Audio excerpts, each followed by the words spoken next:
Hello and welcome back to my channel. My name is Dennis, and you might be thinking to yourself right now, dang, why does Dennis look a little sexier and sound a little sexier than he usually does? And I would just like to take a moment to announce that I got a brand new camera. Instead of using my phone, which you may have never seen in my hands before, physically in my hands, instead of using my phone, I'm recording with an actual video camera. And if you are interested in seeing all the details about that, what camera I got, unboxing, reviewing, test footage, all that nonsense, make sure you click the link in my description and take a look at that video down below. Anyway, today I will be talking about 3 more Colleen Hoover books that I read recently to get more of a feel of her literary works. This was suggested by Lucas, who goes by Artist Neutral on YouTube. They suggested that I read 3 more of her more popular works, November 9th, Ugly Love, and Verity, and I read them. So let's talk about them. I'm going to be doing this in least to most favorite because I want to talk about the one that I enjoyed last, because I could go on for a while about that one. The first one I'm going to talk about is November 9th.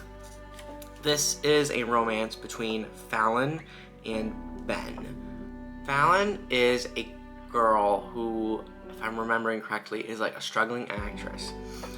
And she, in her like teenage years, suffered this awful, not awful, but like very traumatizing house fire, which caused like a good like half of her face to be burnt and scarred from these burns.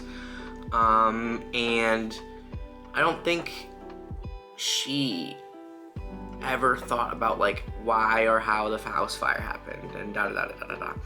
But the story starts with Fallon and her father sitting in a diner, talking to each other, arguing, da-da-da-da-da, and she's insecure and all of that. Eventually, during this argument, our male main character, Ben, sits down next to Fallon, and they like fake date on the spot in front of her dad.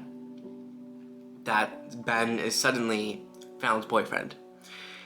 And as we learn that Ben is a writer. He wants to publish a book, that, and the other thing. After this happens, they decide that, you know, one's moving across the country to do whatever, the other's staying the other side of the country to do whatever.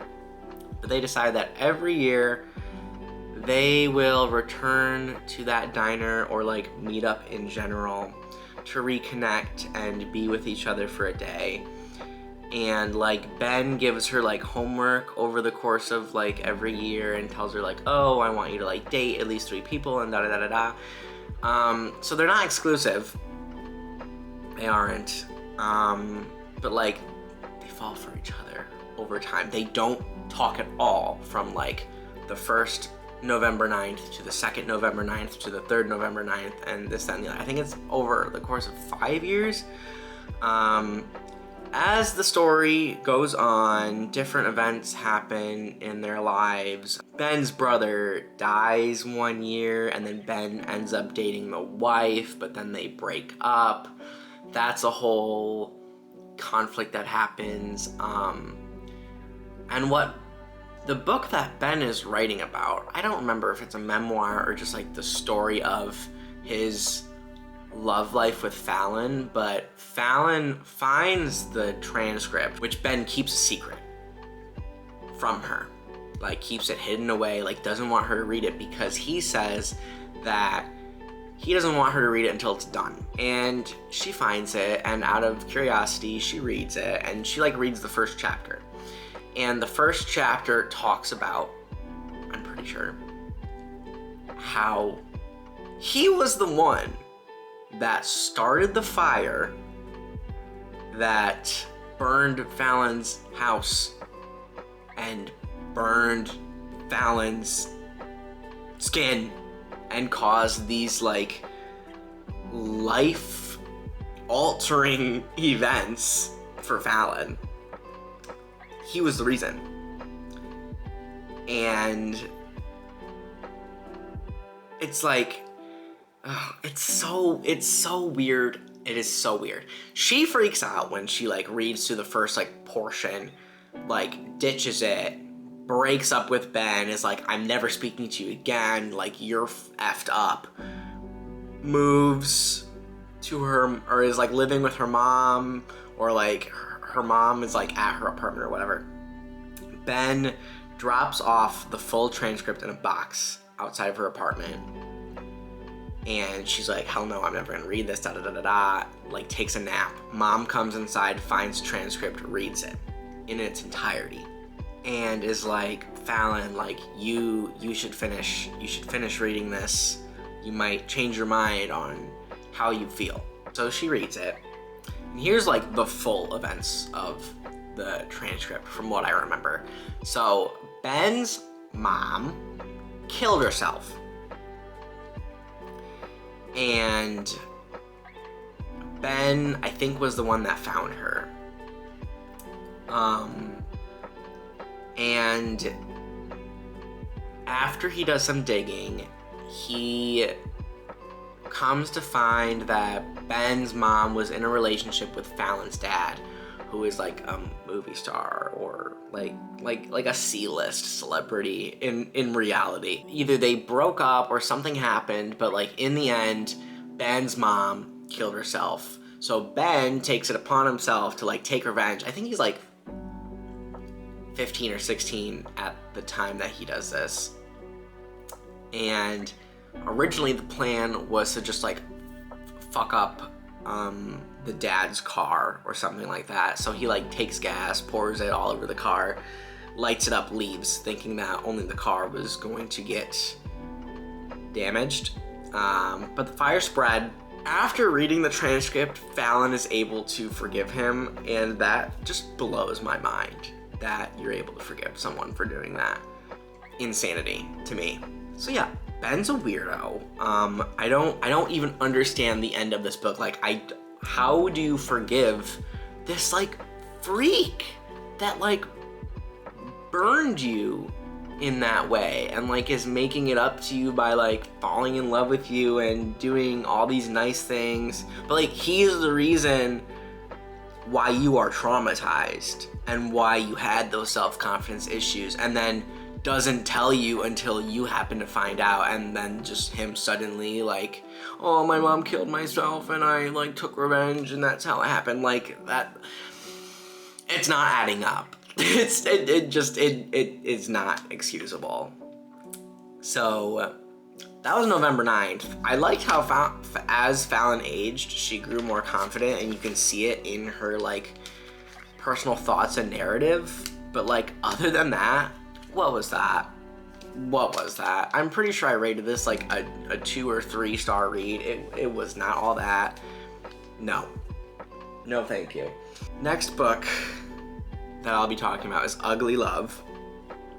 Ugly Love follows, oh my god, what are their names? Okay, Tate and Miles. So the way that this book is written, it is written with 2 narratives similar to November 9th. So you have Tate's narrative and you have Miles's narrative. Tate moves in with her brother temporarily, and Tate's brother is a pilot and has a pilot friend, Miles.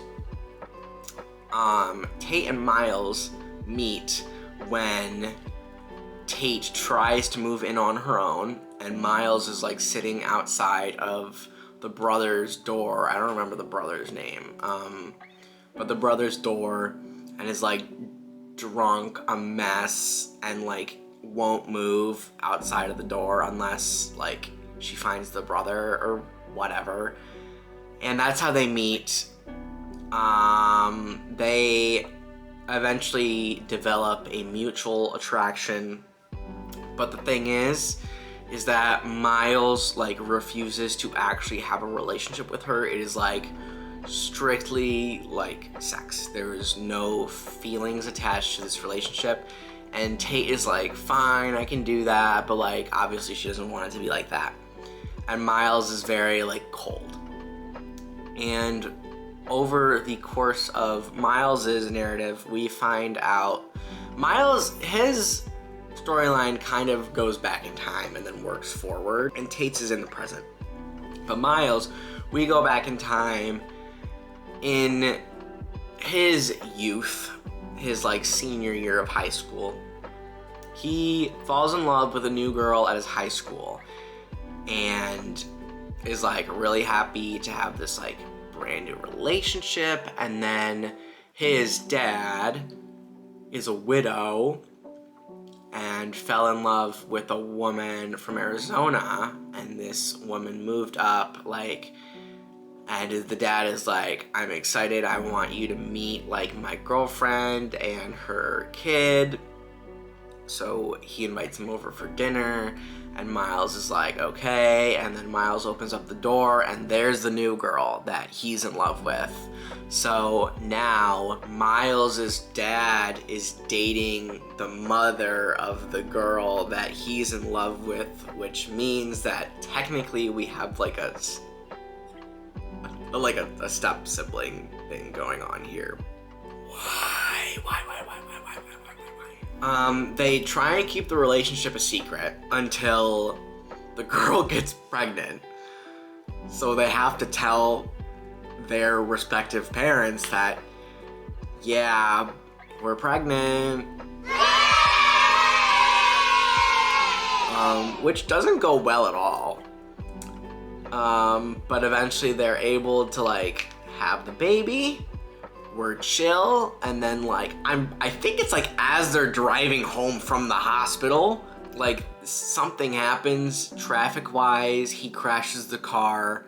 The girl lives, but the baby passed. Obviously she breaks up with him. They are done for, and Miles turns into a stone cold, no emotion, nothing guy. Basically, their romance progresses. They break up, and then Miles visits, I think her name is Nicole, to like kind of like reach that emotional turning point. Miles visits his ex that he had the baby with in the present, and gets emotional because the ex now has a husband and actually has a child now, and they have a conversation that basically helps Miles move on from the past. And then Miles and Tate end up together, and that's it. That's the end. It was okay. It wasn't my favorite one that I've read. It was okay. It wasn't my favorite. It was like 3 out of 5 stars for me. Oh, I gave it 4 out of 5 stars? I don't know what compelled me to give it a 4 out of 5 stars on Goodreads, but I would say now, looking back, it's more of a 3 out of 5 star read. This was the first book that I read when asked to read this trio of books, and it was my favorite one. Verity by Colleen Hoover. This, I think, stands out way more than the rest of anything else that she has written. Here we go. So this is a romance thriller, okay? We've got Lowen, the struggling author who is trying to make ends meet, and she meets Jeremy, the husband of a famous author, Verity Crawford. She tends to write in the point of view of a villain, so it's a very interesting narrative that this author writes in.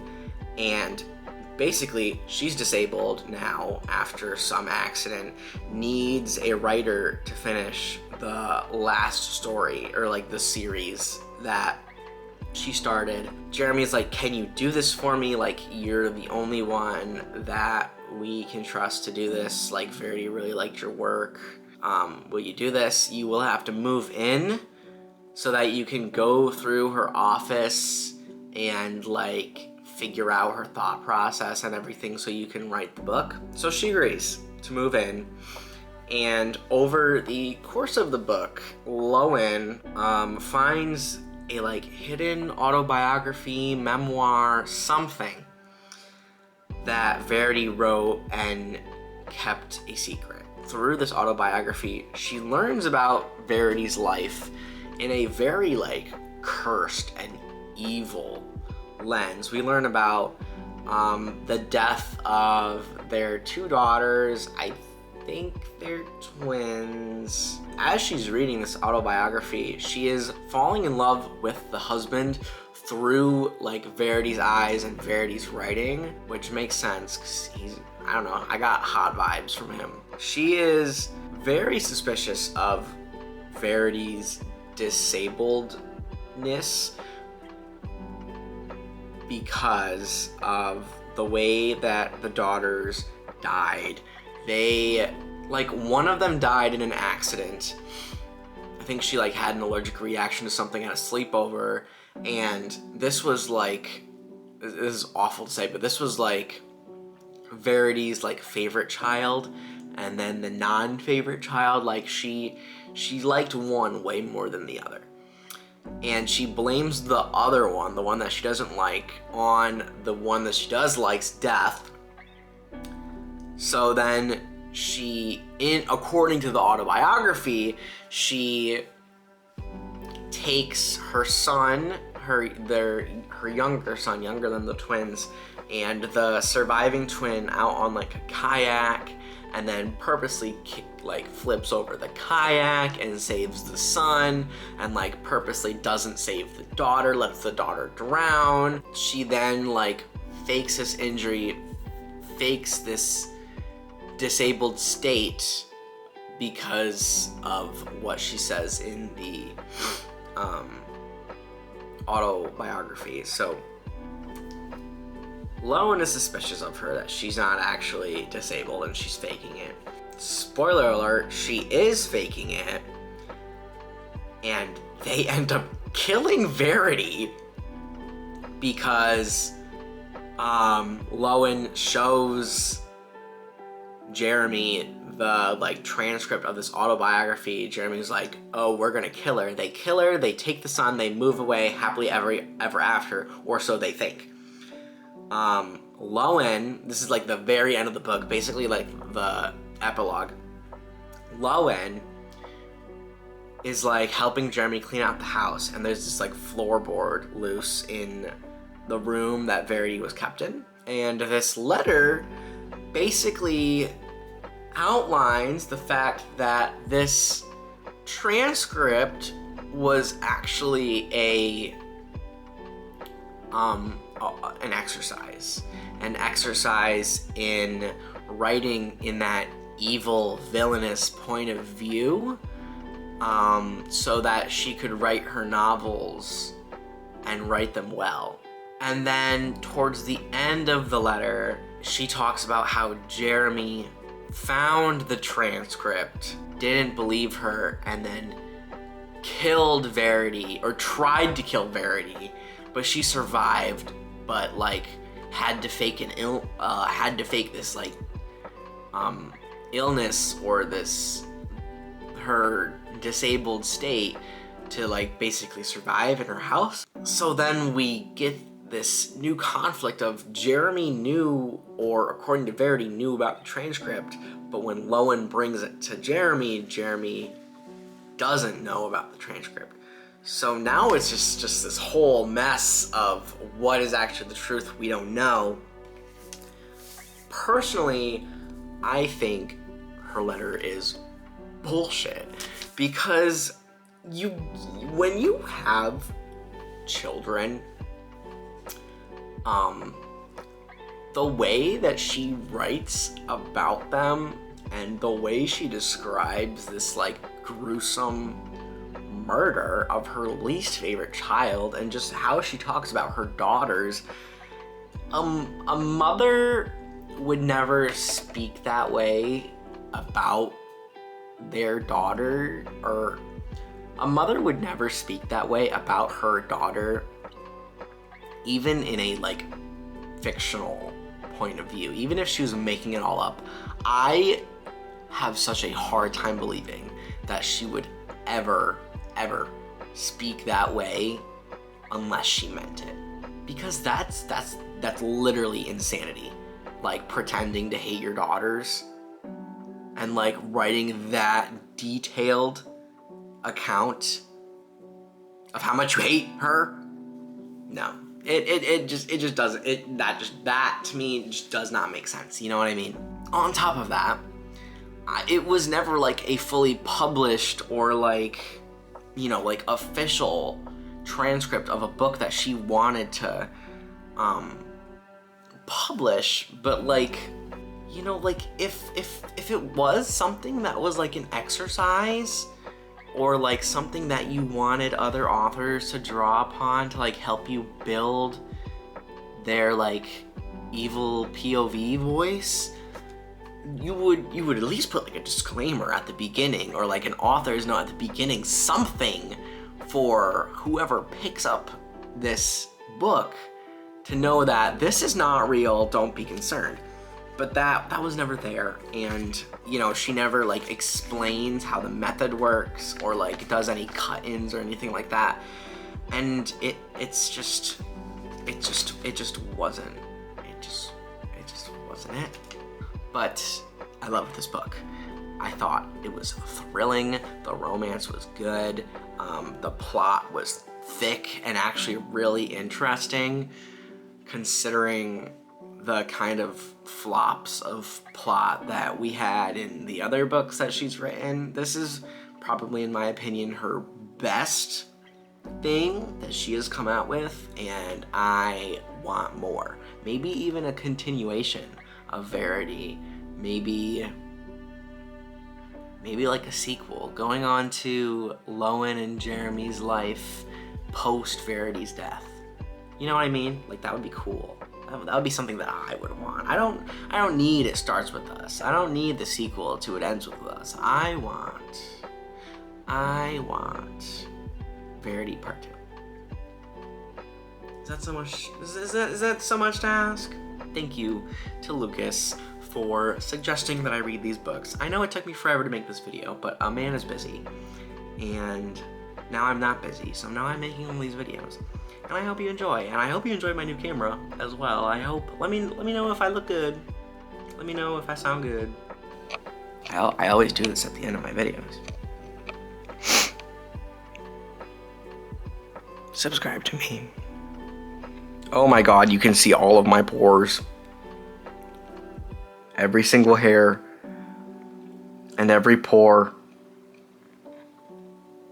That's insane. Okay, bye.